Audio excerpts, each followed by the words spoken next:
बिस्मिल्लाहिर्रहमानिर्रहीम। अस्सलाम वालेकुम नादरीन, आप यूट्यूब चैनल देख रहे हैं, मैं इमरान खान हूँ। नादरीन, ये बहुत इंपॉर्टेंट वीलॉग है क्योंकि इसमें मैं आपको बताऊंगा कि डोनाल्ड ट्रंप का फॉर्मूला क्या है और वो क्या चाह रहे हैं, इसराइल के लिए क्या करना चाह रहे हैं, और क्या वाकई फ़लस्तीन जो है वो एक रियासत के तौर पर उभर के सामने आ सकता है, और इसमें पाकिस्तान का रोल क्या है।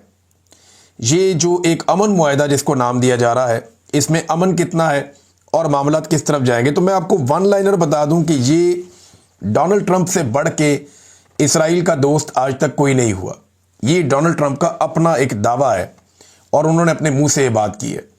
और इसराइल को महफूज बनाने के लिए डोनाल्ड ट्रंप ने हर हद तक जाने की कोशिश की है, और ये उन्हीं कोशिशों का एक हिस्सा है कि जितने भी खतरात इसराइल के लिए इस पूरे खित्ते में हैं उन्हें ख़त्म कर दिया जाए। आपको थोड़ा सा बैकग्राउंड देखना पड़ेगा और कुछ नक्शे देखने पड़ेंगे, फिर आपको समझ आएगी। लेकिन पहले जो दस्तयाब हमारे पास अमन मुआहदा है, जिसपे शहबाज शरीफ साहब दुनिया के वो पहले लीडर हैं जिन्होंने कहा जी कि मुझे तो मंजूर है, बल्कि मैं पूरी तरह से बैक करता हूं। डोनाल्ड ट्रंप का वो मुआहदा अभी दुनिया के सामने नहीं आया। उन्होंने वो शेयर किया खुफिया तौर पे मुसलमान मुल्कों से और उनसे कहा कि जी मैं ये करने जा रहा हूं, और अभी ये खबर बाहर आई और शहबाज शरीफ साहब ने कहा जी मैं तो इससे इत्तफाक करता हूं फौरी तौर पे। सबसे पहले ट्वीट उन्होंने दाग दिया। फिर 6 मुसलमान मुल्क हैं जिन्होंने मिलकर इसके ऊपर मुश्तरका तौर पे एक बयान भी जारी किया, जिनमें सऊदीया, उर्दन, अरब अमारात, इंडोनेशिया, कतर, मिस्र, तुर्की और पाकिस्तान। ये मुख्तलिफ ममालिक हैं। इन्होंने मिलकर एक वजारत खारजा जो इन मुल्कों के हैं, उन्होंने मिलकर कहा जी डोनाल्ड ट्रंप का जो मनसूबा है वो बिल्कुल ठीक है, हम उसके साथ खड़े हैं। और उसके बाद डोनाल्ड ट्रंप जाकर मिले नेतन्याहू को, इसराइली वजीर आजम को, इसराइली वजीर आजम के साथ बातचीत की, वहां पर मामला तय किया और फिर कहा कि नेतन्याहू भी मान गया। यानी ये जो डोनाल्ड ट्रंप का मंसूबा है इसके ऊपर पाकिस्तान सबसे पहले मान गया, बाकी लोग पहले मान गए और नेतन्याहू को बाद में मनाया गया।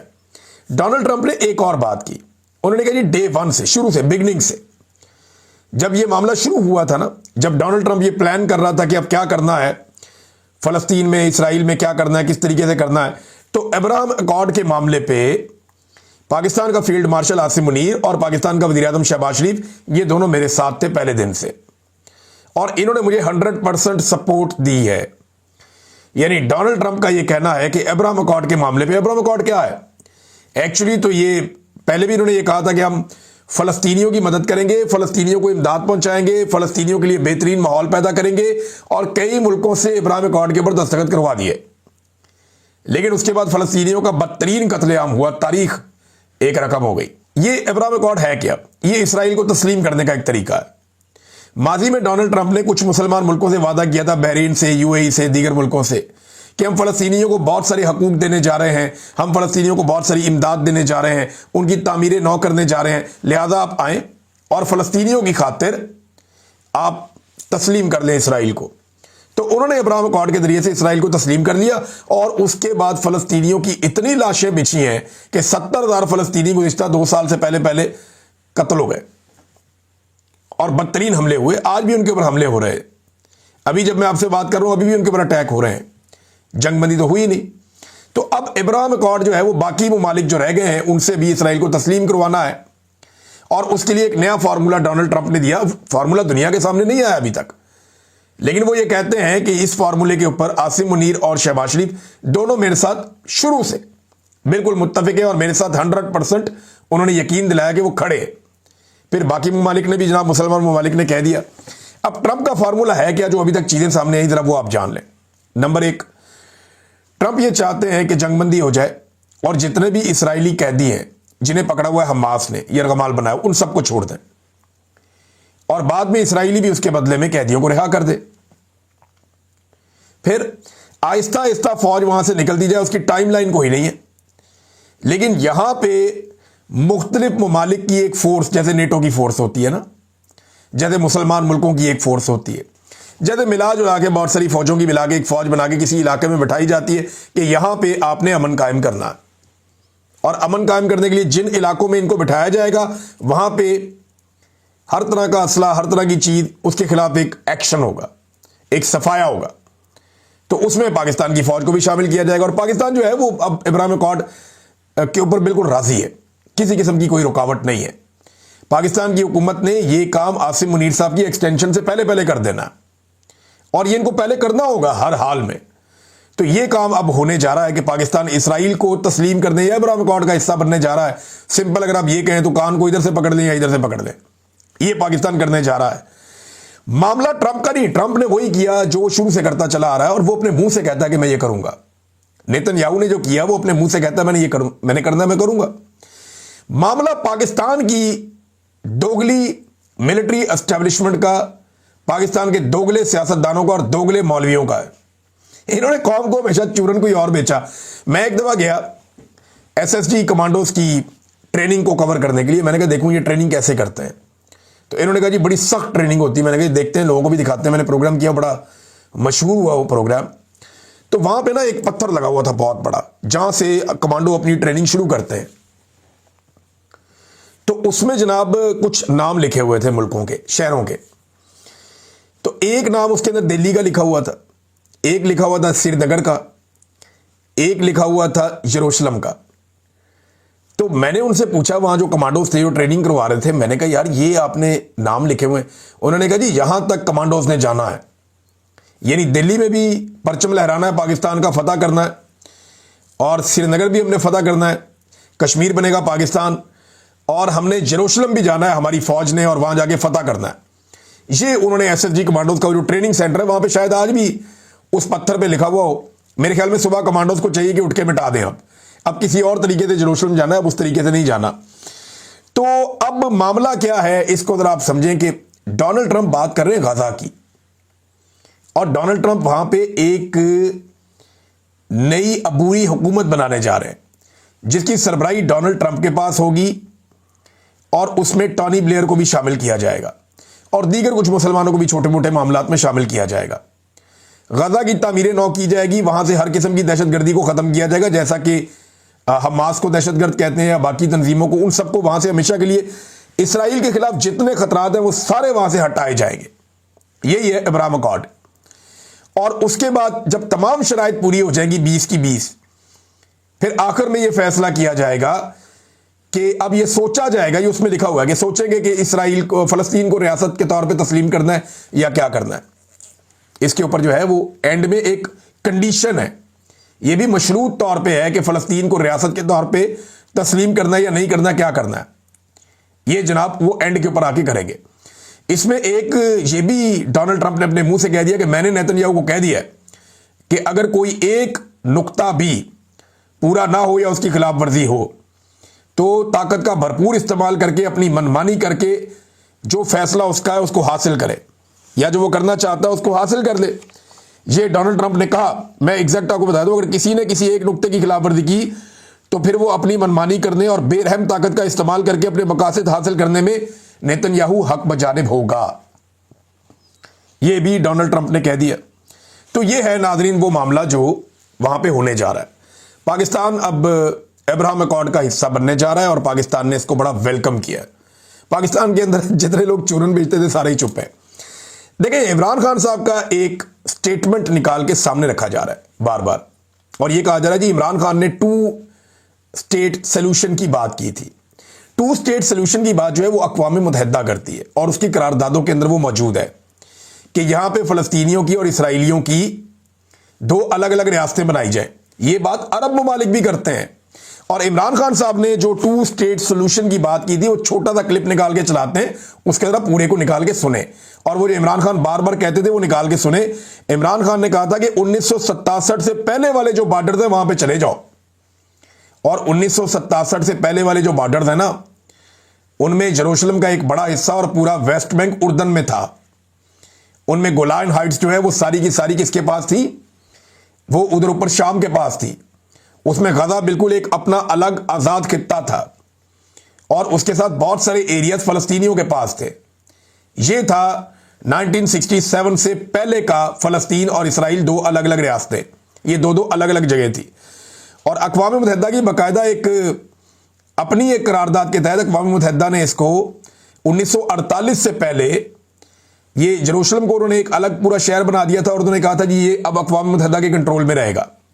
लेकिन 4 जगह है इस वक्त, ये खाली गजा की बात नहीं हो रही। ट्रंप ने इस सारे मामले को गजा पे महदूद कर दिया। फलस्तीन जो है वो खाली गजा नहीं है, ये आपको धोखा दिया जा रहा है। फलस्तीन खाली गजा नहीं है, गजा बहुत बड़ा है, इसमें 4 मुतनाज़े इलाके हैं। नंबर 1 जो मुतनाज़े एरिया है वो है जी वेस्ट बैंक का। ये बहुत बड़ा इलाका है, गजा से बहुत बड़ा है। ये नक्शा आप देख लें, इसमें आपको ये नजर आ रहा होगा वेस्ट बैंक का इलाका। अच्छा, ये जो दूसरा एरिया जो मुतनाज़े है वो है ईस्ट जेरूशलम का। जेरूशलम जो है ये वो शहर है जहां पे सारे मुकद्दस मकामात हैं, और इस शहर के अंदर, जेरूशलम शहर के अंदर, इसके 2 हिस्से हो गए थे। एक ईस्ट यरूशलेम था और एक वेस्ट यरूशलेम था। जो ईस्ट यरूशलेम था ना, वो था मुसलमानों के कंट्रोल में, और ये जो ईस्ट यरूशलेम है इसमें तमाम मुकद्दस मकामात हैं तीनों मज़ाहिब के मानने वालों के, यानी मस्जिद अक्सा भी इसमें है जो मुसलमानों का मुकद्दस मकाम है, इसमें दीवार गिरिया भी है जो यहूदियों का मुकद्दस मकाम है, और इसमें होली चर्च ऑफ सेफोकर भी है, ये ईसाइयों का एक मुकद्दस मकाम है। तो ये तीनों के अलग अलग मुकद्दस मकामात यहां पे हैं, और यहां पे 4 क्वार्टर्स भी हैं यरूशलेम के सेंटर में। ये टोटल एरिया बहुत थोड़ा सा 1 मील से भी कम का बनता है। इसमें जो जितना जितना रकबा सबके पास है मैं आपको बता देता हूं। इसमें तमाम जो मज़ाहिब हैं उनके मानने वालों का 33 एकड़ यहूदियों के पास है, 77 एकड़ मुसलमानों के पास है, 31 एकड़ आर्मीनियंस के पास है, और 7 एकड़ ईसाइयों के पास है। और यहां पे मुकद्दस मकामात हैं। इस जगह के ऊपर सबका फड्डा है कि यहां पे सबको कंट्रोल चाहिए। और इमरान खान साहब ने कहा था कि यरूशलेम फलस्तीन का दारुल हुकूमत होगा। यानी ये जो मुतनाज़े इलाके हैं जिनका मैंने आपको बताया, गोलान हाइट्स, वेस्ट बैंक और यरूशलेम और गाजा, इन सारों को मिलाकर फलस्तीन बनता है, और इसका जो दारुल हुकूमत है वो यरूशलेम होगा। ये इमरान खान साहब ने अपने पूरे इंटरव्यू में कहा था, और यही फलस्तीनियों की ख्वाहिश भी है, और वो यही मांगते हैं कि हमें हमारा इंसाफ इस तरीके से दिया जाए। क्या इसकी बात हो रही है? बिल्कुल नहीं हो रही। इसके ऊपर कोई मौलवी शौलवी इधर उधर पाकिस्तान में थोड़ा बहुत वो जमात इस्लामी के अमीर ने बात की है, लेकिन कोई फिक्र वाली बात नहीं है। बिल्कुल आसिम मुनीर साहब को या शहबाज शरीफ साहब को परवाह नहीं करनी चाहिए, क्योंकि जमात इस्लामी एस्टेब्लिशमेंट की बी टीम के तौर पर काम करती है। अगर उन्होंने कोई एहतजाज किया भी तो वो एस्टेब्लिशमेंट की ईमा के ऊपर उनको फेस सेविंग मिलेगी कि आप छोटा मोटा कर लें, क्योंकि इससे जरा थोड़ा ट्रंप के सामने हीरो बनने का मौका भी मिल सकता है एस्टेब्लिशमेंट को कि देखिए जी हमारे मुल्क में एहतजाज हो रहा है, लोग निकल रहे हैं, इसके बावजूद हम आज आपके साथ खड़े हैं, हम कुर्बानी दे रहे हैं आपके लिए, इतना मुश्किल हमने स्टांस लिया है, तो उससे और फायदा होगा एस्टेब्लिशमेंट को। देखिए ये खेल शुरू हुआ इमरान खान साहब का, मैंने आपको बहुत पहले आज से बताया था कि यह मामला जनरल बाजवा के दौर में चल रहा था। जनरल बाजवा यही सब कुछ करना चाहते थे, लेकिन उस वक्त इमरान खान साहब ने जनरल बाजवा का साथ नहीं दिया। फिर इमरान खान साहब का रिजीम चेंज हो गया, एक नई हुकूमत लाई गई, और अब मामला चलते चलते चलते चलते आज वहां पे पहुंच गए हैं जहां पे पहुंचने थे। अल्टीमेटली पाकिस्तान को यह फैसला करना था, पाकिस्तान के पासपोर्ट के ऊपर लिखा हुआ है, और वहां एक पत्थर पे भी लिखा हुआ है एसएसजी कमांडो जहां पे ट्रेनिंग करते हैं यरूशलेम, और पासपोर्ट पे लिखा हुआ है कि ये पासपोर्ट इसराइल के अलावा दुनिया के हर मुल्क के लिए काबिल इस्तेमाल है। तो बहरहाल वो अब ये वाली लाइन जो है मोहसिन नकवी साहब को मिटवानी पड़ेगी अगर मामला तब्दील हो जाता है तो। नाज़रीन एक और बड़ी मजे की बात है, सारी जिंदगी इन्होंने इमरान खान साहब को यहूदी एजेंट कहते रहे। ये जरा देखें, बड़ी मजे की चीज आपको मैं दिखाता हूं।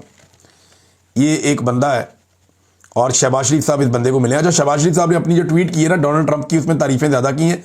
फलस्तीन और इसराइल का नाम एक दफा लिया बैलेंस करके कि जनाब दोनों की अलग अलग 2 रियासतें बन जाएंगी, फलस्तीन और इसराइल की। तो ये गजा कोई रियासत पूरी नहीं है, इसमें वेस्ट बैंक भी है, गोलान हाइट्स का मामला भी हल करना पड़ेगा, और मशरिकी यरूशलेम का मसला भी हल करना पड़ेगा, और कैपिटल जो है वो फलस्तीन का यरूशलेम होना चाहिए। ये एक सेट पैटर्न है जो मुसलमान कह रहे हैं और फलस्तीनी भी कह रहे हैं, और वो इसको इंसाफ समझते हैं कि ये कम से कम हमें मिले। और ये 1967 की जो वॉर हुई थी अरब और इसराइलियों की, ये उस जंग से पहले का नक्शा है जिस पे इमरान खान साहब ने बात की थी। पर शहबाज शरीफ साहब ये बात नहीं कर रहे, उनको शायद तारीख का इतना पता भी नहीं होगा, ना इन मैप्स का इनको पता होगा। उनको सिर्फ ये पता है कि पाकिस्तान में अपनी जाली हुकूमत कायम कैसे रखनी है। शहबाज शरीफ ने 3 मरतबा डोनाल्ड ट्रंप की तारीफ की है, और 1 मरतबा बैलेंस करके फलस्तीन और इसराइल का नाम लिया कि जनाब इनकी 2 रियासतें अलग अलग बन जाए तो अच्छी बात है। और डोनाल्ड ट्रंप की जो गेम चुकी है उन्होंने कि जनाब हम पूरा आपका साथ देंगे, आपके साथ खड़े होंगे, आपके पीछे खड़े होंगे। अब यहां पे एक और चीज देखिए आप, ये नाज़रीन एक ट्वीट देखिए आप, ये डैनियल रोजन है, ये एक साहब है। जब शहबाज शरीफ साहब अमेरिका में थे तो इनकी शहबाज शरीफ साहब से मुलाकात हुई, लेकिन शहबाज शरीफ साहब ने इस मुलाकात को खुफिया रखा और किसी को बताया भी नहीं। वरना शहबाज शरीफ किसी भी गोरे से या गोरी चमड़ी वाले से हाथ मिला लेना तो शहबाज शरीफ साहब फटाफट फोटो लगवाते हैं, वीडियो चलवाते हैं ताकि गेम उठ जाए जरा। लेकिन इस बंदे के साथ जो अमेरिका के अंदर मौजूद है, इतना इंपॉर्टेंट आदमी है डैनियल रोजन, इससे मुलाकात होती है शहबाज शरीफ साहब की और वो छुपा ली जाती है। अब जब शहबाज शरीफ साहब ने बाकायदा डोनाल्ड ट्रंप की हमायत का ऐलान कर दिया तो इस शख्स ने ये तस्वीर लगा दी जिसमें शहबाज शरीफ साहब और ये शख्स इंतहाई मोहब्बत बड़ी नज़रों से इंतहाई करीब आते हुए, जहां पे एक दूसरे की सांसों को भी ये दोनों महसूस कर सकते हैं और हाथों में हाथ थामे हुए एक दूसरे को मोहब्बत बड़ी निगाहों से देख रहे हैं। अब ये शख्स कौन है जरा ये देखिए। लेकिन मैं आपको फिर ये बता दूं कि पाकिस्तान के मौलवियों ने इमरान खान को कहना हमेशा ये यहूदियों का एजेंट है, इमरान खान को कहना हमेशा ये इस्लाम का दुश्मन है। सारे मदद कार्ड पाकिस्तान के मौलवियों ने इमरान खान पे लगाने। लेकिन ये देखें मजेदार चीज आपको मैं दिखाता हूं। ये मैं मौलवियों पर तनकीद कर रहा हूं। शहबाज शरीफ जिसको मर्जी मिले, मर्जी है, जिसको मर्जी मिले, ये तो आजादी होनी चाहिए ना, जिसका जिसको दिल करे वो मिले। अब ये जनाब ये साहब कौन है जरा ये आप गौर फरमाइए। ये साहब है जनाब प्रेसिडेंट अमेरिकन ज्यूश कांग्रेस के, बहुत इंपॉर्टेंट आदमी है। और इनका अगर आप जाके इनकी वेबसाइट के ऊपर देखें या आप इनके ट्विटर हैंडल्स के ऊपर जाके देखें तो आपको नजर आता है कि इनकी इसराइल के लिए कितनी शानदार हमायत है और इसराइल के दुश्मनों के लिए कितनी शदीद इनकी जो है मुखालफत है। और वो नजर आती है, इनके अकाउंट्स के ऊपर नजर आती है। वो पूरी तरह से अपने कॉज के साथ जुड़े हुए हैं, पूरी कमिटमेंट के साथ अपने कॉज के साथ खड़े हुए हैं ये लोग। तो शहबाज शरीफ साहब जो है वो हमेशा इमरान खान साहब को और उनके दोस्त जो है सारे इमरान खान साहब को बातें सुनाते थे। यहां गेम कोई और पड़ गई है। अब नादरीन ये जो 4 एरियाज है ना, चाहे वो गजा स्ट्रिप है, चाहे वो गोलान हाइट्स है, गोलान हाइट्स का मामला भी बड़ा इंपॉर्टेंट है। ये शाम और इसराइल के बीच में एक बुलंद इलाका है, इस पे इसराइल ने कब्जा कर लिया और ये सारा एरिया अब इसराइल कंट्रोल करता है। यहां से 2 बड़े इंपॉर्टेंट दरिया निकलते हैं। इसकी इंपॉर्टेंस इसराइल के लिए ऐसी है जैसे पाकिस्तान के लिए कश्मीर की इंपॉर्टेंस है। और ये क्योंकि हाइट में बहुत ज्यादा है, इसके ऊपर जब इसराइल बैठता है तो उसके लिए बड़ा आसान है लबनान को, शाम को, उर्दन को, इन ममालिक को टैकल करना दिफाई नुक्ता नजर से। और इस गोलान हाइट्स के लिए और यहां पे अपना कंट्रोल रखने के लिए इसराइल ने लगभग 400 अटैक किए शाम के ऊपर। और उनकी तमाम इंस्टॉलेशन जिनके अंदर S-300 का बड़ा ज़बरदस्त रूसी दिफाई निज़ाम था वो भी तबाह किया। बहुत सारे उनके मिसाइल और हथियार उनके तबाह किए। पूरी तरह से जो शाम की दिफाई सलाहियत थी या जो फौजी सलाहियत थी उसको नाकारा बनाया इसराइल ने।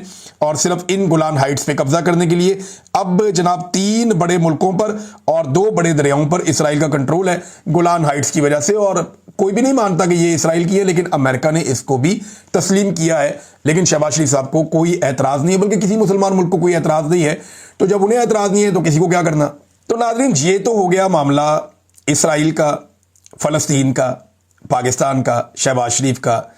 और मुझे सबसे ज़्यादा जो मैं इंजॉय कर रहा हूँ ना इसमें इन मौलवियों को कर रहा हूँ जिन्होंने सारी ज़िंदगी उछल उछल के मिंबरों के ऊपर बैठ के जनाब लोगों को कहानियाँ सुनाई, चूरन बेचे, जनाब हम ये कर देंगे तो वो कर देंगे, तो ऐसे है तो वैसे है। मैं देख रहा हूँ इनकी चून ही निकली बिल्कुल। ये मुल्ला मिलिट्री अलायंस है जिसने पाकिस्तान को यहां तक पहुंचाया। ये मुल्ला हमेशा फौज इनको चाबी देती है और ये चलते हैं। इनकी टके की औकात नहीं है। इनमें कोई मौलवी नहीं बोलेगा आप खातिर जमा रखें और मेरी हुकूमत से गुजारिश है कि बेफिक्र हो गए जो वो करना चाहते हैं करें। ये मौलवी नहीं बोलते। और इमरान खान के बारे में मैंने को क्लियर कर दिया कि उन्होंने जो 2 रियासती सोल्यूशन की बात की थी वो 1967 की पोजीशन की बात कर रहे थे कि उससे पहले जो जहां था वो वहां चला जाए और यरूशलेम जो है वो कैपिटल होना चाहिए फलस्तीन का। ये इमरान खान साहब ने कहा था। अधूरी बात सुना के लोगों को आप गुमराह ना करें। अब नाजरीन आप आ जाएं कि पाकिस्तान में क्या हो रहा है। तो आज़ाद कश्मीर की सूरत हाल बहुत ख़राब है। लोग सड़कों पे आके बैठ गए। रियासत ने गोली चला के देख ली, वहाँ पे तशद्दुद करके देख लिया, गिरफ्तारियाँ करके देख ली, लोगों को हरासा करके देख लिया, लेकिन इसके बावजूद लोग रात भर सड़कों पर बैठे रहे। ख़वातीन घरों से खाने पका के भेज रही हैं, लोग सड़कों पर बैठे हुए हैं। वो कहते हैं जी अपने हकूक़ लेकर हम उठेंगे। ख़ास तौर पर जो एस्टेब्लिशमेंट का कंट्रोल है आज़ाद कश्मीर की सियासत पे और पार्लिमान पे और वहाँ के निज़ाम हुकूमत के ऊपर, वो कहते हैं जी वो कंट्रोल हमने ख़त्म करना है। अवामी मुंतखब नुमाइंदे अवाम के मुस्तकबिल का फ़ैसला करेंगे और वही ठीक फ़ैसला होगा। अब ये जनाब वहाँ पे मामला फंस गया। जो 3 एंट्री पॉइंट्स हैं, जो मेन एक कोहाला वाला है, एक कोटा की तरफ से एक आता है, ये एबटाबाद वाला एक, ये जो 3 एंट्री पॉइंट्स हैं मेन जो आज़ाद कश्मीर के अंदर एंटर होते हैं, उन तीनों एंट्री पॉइंट्स को वहां पे बंद कर दिया है आज़ाद कश्मीर के शहरियों ने। और उनका दावा है कि आज दिन के वक्त मजीद बड़ी तादाद में लोग जाएंगे और मुकम्मल तौर पे एंट्री और एग्जिट जो आज़ाद कश्मीर की उसको बंद कर दिया जाएगा। और जब तक मुतालबात तस्लीम नहीं किए जाते तब तक वो पीछे नहीं हटेंगे। वैसे आफरीन है कश्मीरियों पे, बड़े मजबूत लोग हैं और इनकी यकजहती और इनका आपस में इकट्ठे रहना यही इनकी ताकत है। देखिए, मकबूजा कश्मीर में भारत ने बहुत जुल्म किया, बहुत जबर किया, लेकिन इसके बावजूद यही कश्मीरी है ना, इन्हीं के भाई हैं, वहां पे रहते हैं। मेरा घर भी एक वहां पे है, तो हमारे रिश्तेदार वहां पे रहते हैं, बहन भाई वहां पे रहते हैं। जब वो आज तक इतनी जालिमाना ताकत के सामने नहीं झुके और कुर्बानियां देते चले आ रहे हैं, तो ये छोटी मोटी ताकत के सामने कश्मीरी कैसे झुकेंगे? ये बात इनकी खोपड़ी में घुसती ही नहीं। आप कश्मीरियों को प्यार से मना सकते हैं, मिन्नत तरला करके बैठ के उनके साथ बात कर सकते हैं, लॉजिक के ऊपर, दलील के ऊपर उनके साथ आप बैठ के बात कर सकते हैं। आप उनको डंडे से नहीं मना सकते। आप उन्हें डंडे से मनाएंगे वो बिगड़ जाएंगे। ये मैंने आपको बताया था। देखिए, मैं एक कश्मीर का आदमी हूं ना, मैं ये नहीं कहता कि हमारे पास कुछ सुपर पावर है, लेकिन भाई सीधी सी बात है, बहुत शरीफ लोग हैं। लेकिन जब आप किसी शरीफ आदमी को मारते हैं, उसको कुचलते हैं और जब वो खड़ा हो जाता है ना, फिर वो काबू नहीं आता। और यही कश्मीरियों की हालत है। तो अब जो है कश्मीर वो खड़ा हो गया। रियासत के पास अभी भी ऑप्शन है, उनके जायज मुतालबात तस्लीम करें, उनके साथ बैठे, मिन्नत तरले और प्यार से बात करें, लड़ाई झगड़े को तर्क करें। ये कोई ताकत का इस्तेमाल ठीक नहीं है। वहां पे कर्नल फाइक साहब होते थे एक लाहौर में, उन्होंने वहां बड़ी कार्रवाइयां की, बड़े कारनामे किए उन्होंने। मेरे तो बहुत ही सख्त खिलाफ था, मेरे तो पता नहीं कौन कौन से केस उसने बना दिए, क्या कुछ कर दिया। जो बंदा उसको मिलता था वो मेरे खिलाफ बातें करता था, उसके साथ बैठ गए। अब वही कर्नल फाइक जो है, उसके बारे में पता चला कि वो आज़ाद कश्मीर पहुंच गया, ब्रिगेडियर लगा दिया, और वहां के लोग शदीद नफरत कर रहे हैं। वो खड़े हो गए वहां चौकों के अंदर कर्नल फाइक के खिलाफ जो है ना, कर्नल नहीं तो ब्रिगेडियर है शायद, वो फाइक के खिलाफ जो है वहां पे चौकों में खड़े होकर तकरीरें कर रहे हैं और उसके बारे में कह रहे हैं जनाब कि इसको जो है वो वहां पे इसने ये किया, वहां पे यहां पे आके ये कर रहा है। तो उसके खिलाफ बहुत सख्त लोगों ने रद्द-ए-अमल दिया है आज़ाद कश्मीर में। ये नौबत तब आती है जब आप अपना काम करने की बजाय, यानी यही अगर कर्नल या ब्रिगेडियर फाइक जो भी है, ये अगर पाकिस्तान के दुश्मनों के खिलाफ लड़ रहा होता तो कितना जबरदस्त होता, कौम का हीरो होता, हम इससे बहुत प्यार करते, सर आंखों पे बैठाते। लेकिन अगर ये मुझे अगवा करेगा और मुझे मारेगा, या अगर ये कश्मीरियों को मारेगा, या अगर ये कोई फॉल्स फ्लैग ऑपरेशन करेगा, या सियासी मामलात में मुदाखलत करेगा, या सियासतदानों को, शायरों को, सहाफियों को अगवा करेगा, जबरी तौर पे लापता करेगा, लोगों के कपड़े उतारेगा, तो फिर ये नामुनासिब रवैया है ना, ये घटिया हरकत है। तो इसके बाद नफरत बढ़ेगी, मोहब्बत नहीं बढ़ेगी। यही है एक अनफॉर्चुनेट चीज जो पाकिस्तान में हो रही है। नाज़रीन, इमरान खान साहब का एक स्टेटमेंट भी है, बाद में उसके ऊपर बात करेंगे। वीलॉग बहुत लंबा हो गया, अब तक के लिए इतनी। अपना ख्याल रखिएगा, अपने चैनल का भी। अल्लाह हाफिज़।